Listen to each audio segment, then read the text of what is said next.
students, once again welcome to SRBPS online platform. I Vimi, your computer educator, welcome you all to your computer classes. So let's begin.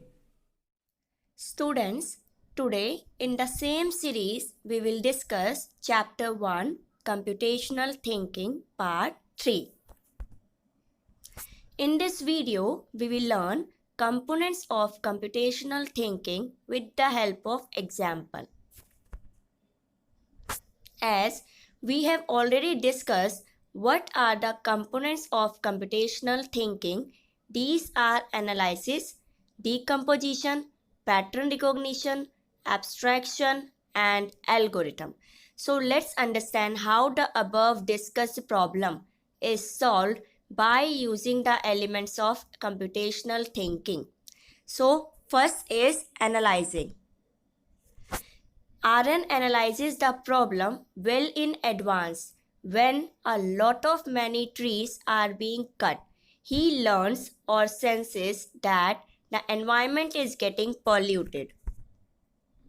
So he needs to plant more seedlings with the help of more persons around his neighborhood to make a green environment.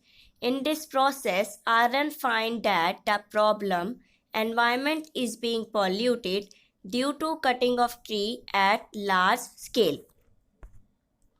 Here, the problem is the environment is getting polluted and the goal is to purify the environment.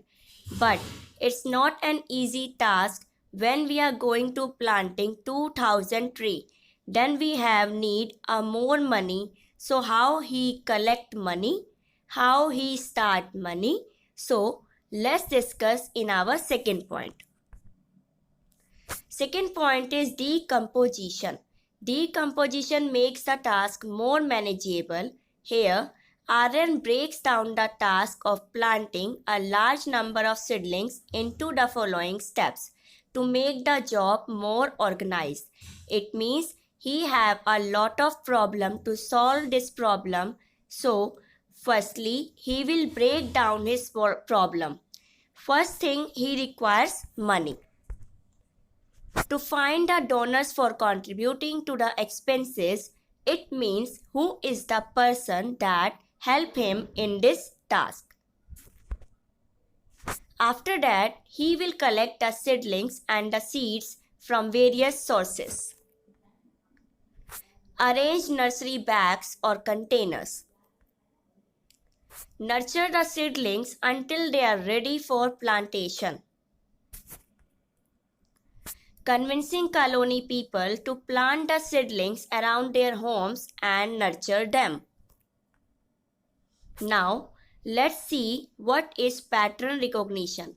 He tries to recognize the pattern he searches on the internet and talks to experts who have already made seedlings in large quantity. He recognizes similarities between his goal and an existing procedure that experts have followed, thus using the same technique that has been proven to solve similar problems in the past.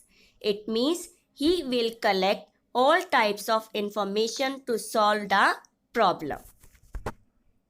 Now, let's move towards abstraction. Abstraction focuses on essential features and avoids unnecessary complexity. As in the previous example, while searching on the internet and talking to experts, RN gets various inputs, then find a solution that seedlings can be planted at home at a lesser cost. It means he tried to find the relevant information which help him to solve the problem. Now, move towards algorithm. An algorithm employs logical thinking to develop a step-by-step strategy to solve any problem.